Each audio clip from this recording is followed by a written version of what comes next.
నమస్తే. భారత మాజీ ప్రధాని ఇందిరాగాంధీ గారు 1976 42వ అమెండ్మెంట్ ప్రకారము భారత రాజ్యాంగం పీఠికలోనే సెక్యులరిజం, సోషలిజం అనే పదాలను చేర్చడం జరిగింది.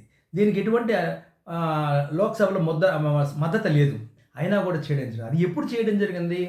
ఎమర్జెన్సీ సమయంగా చేయడం జరిగింది. దీన్ని అవకాశంగా తీసుకుని హిందువుల్ని అవహేళనగా మాట్లాడడానికి చాలామంది ప్రయత్నిస్తుంటారు. అన్యమతస్థులు, కమ్యూనిస్టులు.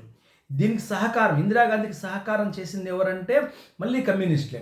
కాబట్టి భారత రాజ్యాంగంలో అనాగరికంగా అన్యాయంగా మద్దతు లేకుండా చేర్చినటువంటి ఈ సోషలిజం, సెక్యులరిజం అనేటువంటి పదాలను తొలగించేదానికి సమయం ఆసన్నమవుతోంది. దానికి ఆర్ఎస్ఎస్కి సంబంధించిన సెక్రటరీ, నేషనల్ సెక్రటరీ అంటారన్నమాట, కానీ కార్యవాహ అంటారు.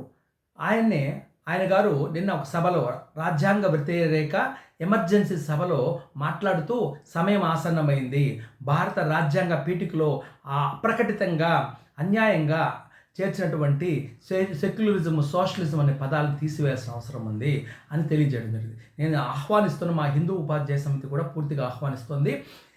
సెక్యులరిజము స్వతహాగా హిందువులు సెక్యులరిస్టులు, సామ్యవాదము అసలు అవసరమే లేదు. దొంగలు బతకడానికి, పని లేని వాళ్ళు చేసేదానికి సామ్యవాదము అవసరం అవుతుంది.